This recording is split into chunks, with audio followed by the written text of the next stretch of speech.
Found out later that that's what makes me an addict. The fact that I have a physical craving combined with a mental obsession.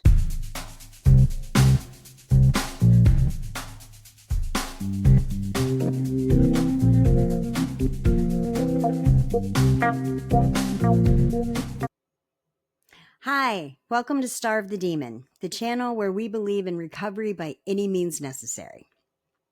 My name's Jenna, and I've been in recovery since May 16th, 2019. I'm going to tell you the short version of my story. I'm going to tell you what it was like, what happened, and what it's like now. I'm not going to go into all the gory details because the bottom line is that all of our stories are the same. All the pain, all the suffering, all the misery, it's all the same. If you're watching this on YouTube, please like, subscribe, and tell all your friends if you still have any. Let's get into it. I can't say when I became an addict. There is a theory that people are born alcoholics, but addicts can be created. I don't know if that's true. I think a lot of people are born addicts and just don't realize it until they take that first drug. My parents were teenagers in the early 70s when my mom got pregnant. She was only 15 at the time. My dad's definitely a drug addict. My mom is probably an alcoholic, but she would never admit that. I don't have a relationship with either of them. I can count on both hands the number of years that I've had my mom in my life and even less for my dad. Anyway, I'm pretty sure there were drugs or at least alcohol, which is a drug, and I'm going to make a whole video about that. But I'm pretty sure that there were drugs in my mom's system when and after she got pregnant. She didn't even realize she was pregnant for like 6 months. Genetically speaking, addiction runs in both sides of my family. I do know that my grandparents drank and did drugs, my aunts drank and did drugs, my half-brothers drink and do drugs. My family tree is soaked, and there's probably a car wrapped around it. We're mostly Irish, so we drink and we fight. When I quit drinking, I quit fighting. It's amazing. The literature does tell me that I will quit fighting everything, including alcohol. And you know what?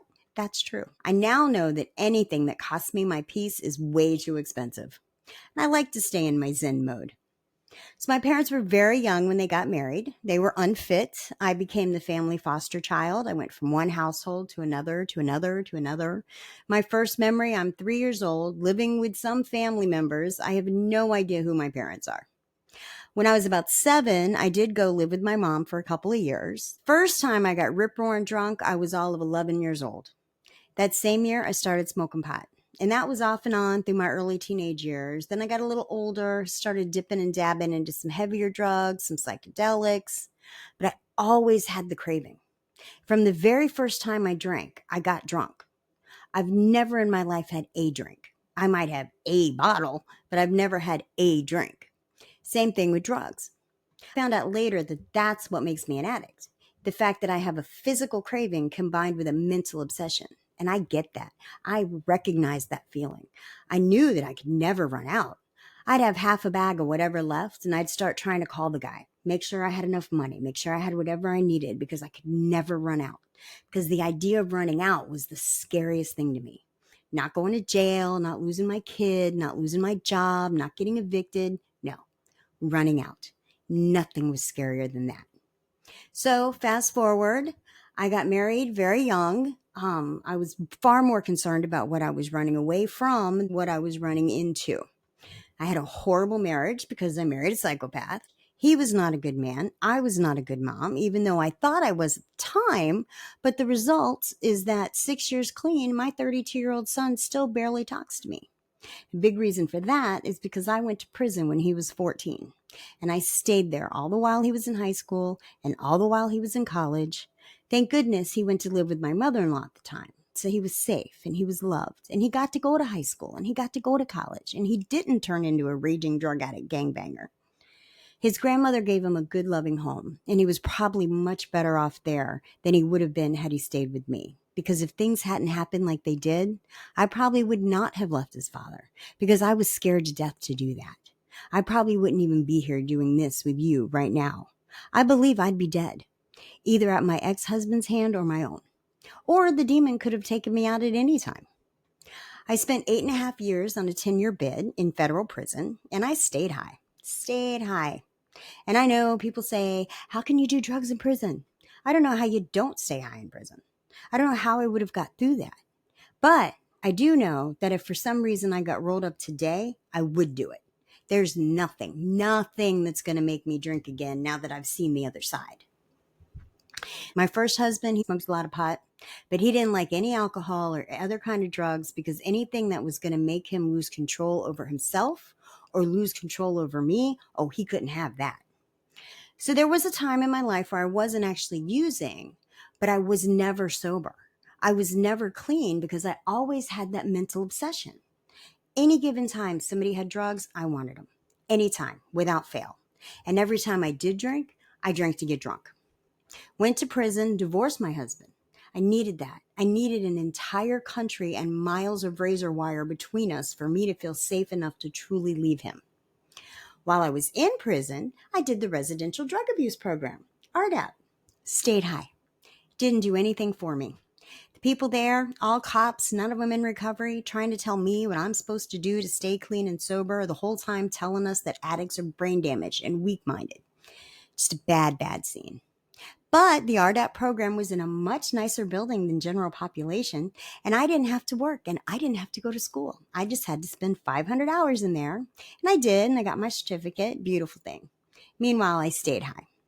When I got out of prison, I had to go live with my father because I didn't have any friends. I only had people I got high with.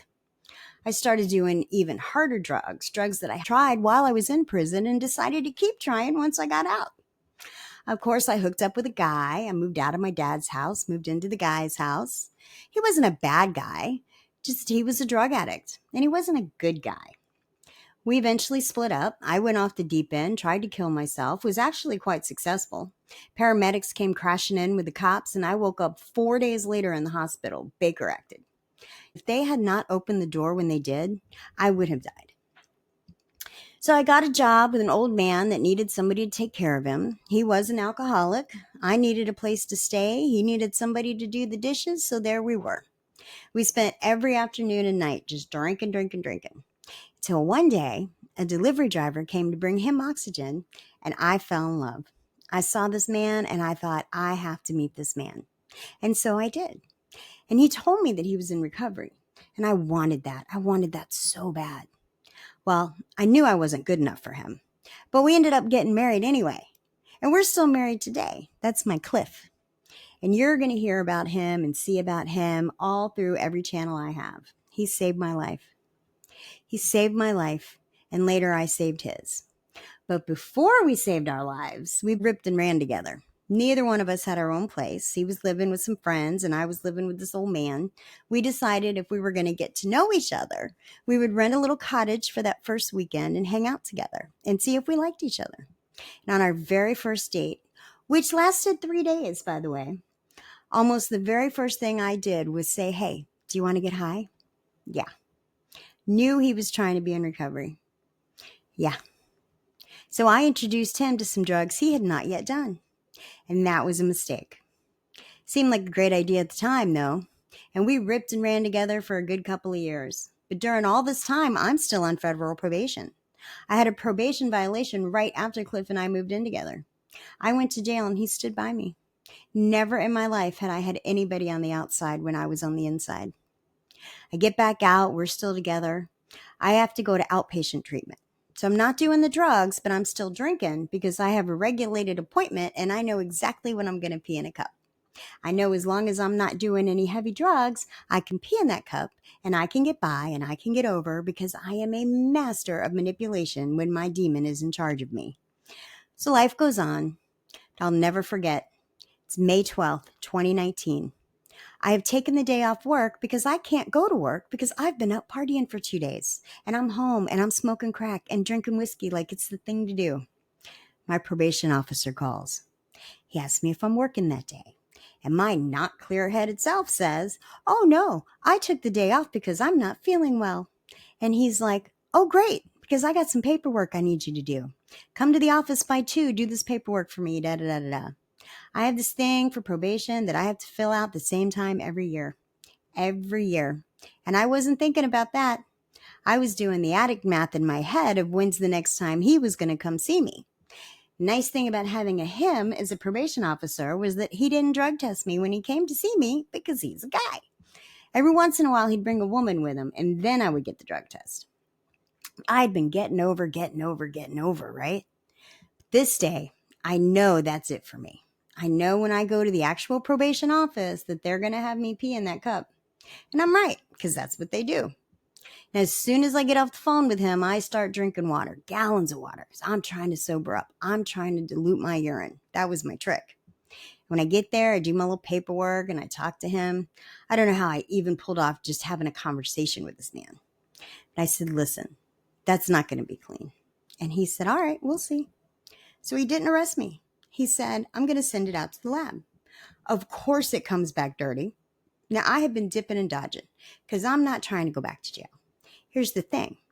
For another probation violation, I'm looking at 18 months back in big girl prison, not just county jail. So me and Cliff were dipping and dodging. I won't go home because I know they're going to come roll me up, right? I'm dipping, I'm dodging. Finally, I get the text. It says, I'm tired of your shit. You need to come clean. So I call him and I begged him, please don't put me in prison. I'll go to rehab right now. Cliff will take me to a detox center right now. This happened to be on a Friday. And he said, I'm going to go have a nice weekend with my family. If you can get into this detox center, that would be a good idea. Okay, great, right? So I do. I end up getting into detox. They find a rehab for me, and I go and spend 4 months in rehab. I'm 45 years old, and I'm mad about it. You know what? I realized in that rehab that I didn't have to live like this anymore.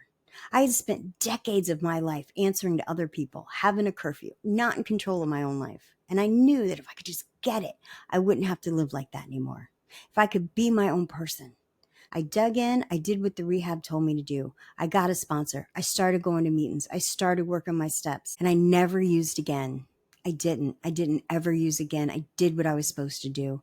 I called my sponsor. I called my probation officer. I said, this is what's up. This is what's going on. I can pee in a cup. I can give you a hair test. I can give you whatever you need. I'm clean.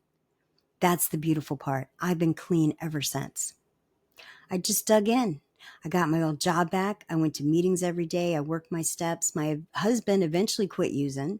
We bought a little house. Everything's going great. And then COVID hit. I was working in the food service industry. I got furloughed, went on unemployment.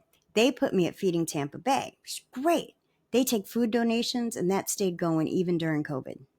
And my sponsor and my probation officer started encouraging me to work in the recovery field. We need more people working in recovery who are actually in recovery. Here in Florida, there's a lot of things you can't do because you can't get the license without a level 2 DCF background check that is nearly impossible to pass if you have any kind of criminal record, which of course I do. Now I can eventually get this done, but it's going to be years down the road. And I asked some people that I knew had rap sheets longer than mine how they were working in recovery. I couldn't be a counselor or therapist because I'm not going to get those licenses. And they suggested I be a recovery coach. So I looked up recovery coaching. I took a class. I got my certification.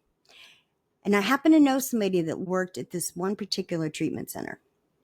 So I sent in my resume, and like 5 minutes later, I got a phone call.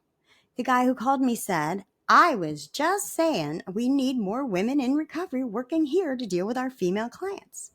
Call that a God shot.